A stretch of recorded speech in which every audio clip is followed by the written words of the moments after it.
Assalamualaikum warahmatullahi wabarakatuh. Sahabat cinta Quran yang dirahmati Allah. Tidak ada duka, tidak ada bencana, tidak ada kesedihan yang mendalam kecuali seorang muslim takut kepada agamanya sendiri. Seorang muslim alergi terhadap syariah. Seorang muslim takut terhadap khilafah. Seorang muslim bahkan sampai pada level benci kepada agamanya sendiri.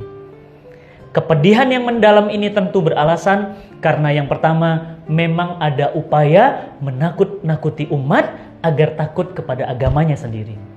Yang kedua, karena memang umat Islam enggan belajar Islam.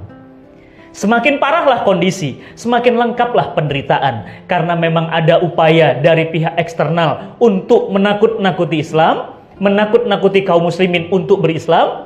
Yang kedua, ditambah lagi, umat Islam tidak mau belajar Islam. Umat Islam tidak mau mengkaji Islam. Sehingga hari ini kita lihat di mana-mana umat Islam yang menentang syariah. Umat Islam yang menolak khilafah. Umat Islam yang tidak mengenal panji-panji Islam. Umat Islam yang menolak hukum-hukum yang berasal dari Allah Subhanahu wa Ta'ala.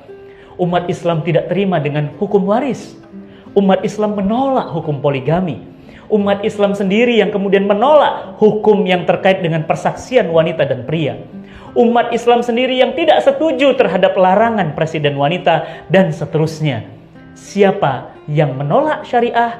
Tentu umat Islam sendiri. Dua faktor yang saya sebutkan tadi terjadi di tengah-tengah kita.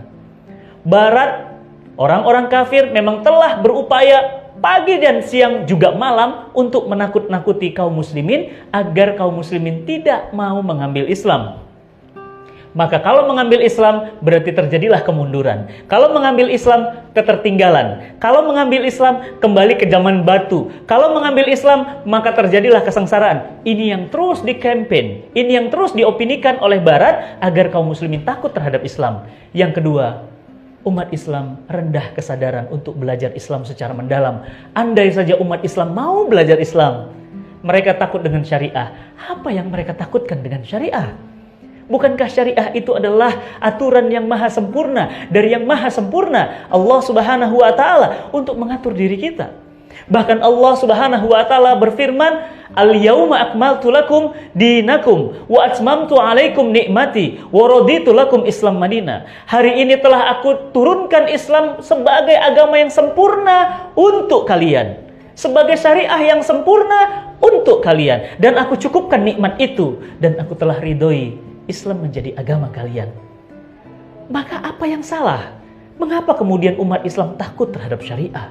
Mengapa umat Islam takut? Umat Islam fobi terhadap syariah.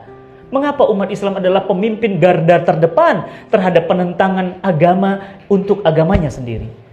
Oleh karena itu sahabat cinta Quran yang dirahmati Allah, tentu dua syarat tadi, tentu dua sebab tadi. Yang pertama adanya upaya, yang kedua ditambah enggannya umat Islam belajar Islam. Bayangkan, Islam di Indonesia, 58% umat Islam tidak bisa baca Quran. Ini adalah sebuah fakta, nyata, data bahwa umat Islam tidak mau, enggan untuk belajar Al-Quran yang merupakan sumber hukum syariah yang diturunkan Allah Subhanahu wa Ta'ala untuk kita. Ini merupakan bukti. Oleh karena itu sahabat cinta Quran yang dirahmati Allah, tidak ada lagi yang bisa menghambat, menakut-nakuti umat Islam jika memang kita sendiri yang memiliki antibodi yang kuat, memiliki daya tahan tubuh yang kuat, yakni jika kita belajar Islam secara benar, maka opini apapun yang masuk kepada kita tentu akan otomatis tertolak karena kita sudah memahami agama yang sempurna ini. Maka sahabat cinta Quran yang dirahmati Allah, tidak pantas seorang mukmin takut terhadap syariahnya sendiri. Sangat tidak lumrah, bahkan tidak bisa dimaklumi seorang muslim bahkan menentang. Bahkan dikatakan, kami adalah orang yang pertama kali akan menentang jika syariat Islam diwujudkan. Tapi nama mereka Ahmad, nama mereka Muhammad, nama mereka Ulil, nama mereka Gunawan Muhammad, nama mereka Lutfi Saukani, nama mereka nama-nama muslim. Akan tetapi mereka adalah orang yang terdepan menghalangi diterapkannya hukum-hukum Allah untuk mengatur kehidupan manusia. Maka sahabat cinta Quran yang dirahmati Allah, Tidak ada pilihan bagi kita. Yang pertama, untuk terus belajar Islam lebih dalam, lebih semangat, dan terus mengkajinya semakin dalam dan semakin bersemangat. Yang kedua, menyadari bahwa hukum-hukum Islam itu adalah sumber kebaikan, dan jika tidak diterapkan akan menimbulkan keburukan. Allah Subhanahu wa taala menegaskan, "Wa ma arsalnaka illa rahmatan lil alamin." Kami turunkan Islam ini kepadamu wahai manusia, kepadamu wahai Muhammad, untuk menjadi rahmat atas segala alam. Maka bagaimana Islam mau menjadi rahmat jika untuk diterapkan pun penentangnya adalah umat Islam sendiri? Na'udzubillah min zalik. Tentu ini kesedihan yang mendalam bagi saya, kita, dan anak cucu kita nanti tentunya. Semoga Allah Subhanahu wa taala memberikan kekuatan, kesabaran agar kita terus mendalami dan mencintai Islam dan merindukan hidup dalam naungan Islam. Salam cinta Quran. Assalamualaikum warahmatullahi wabarakatuh.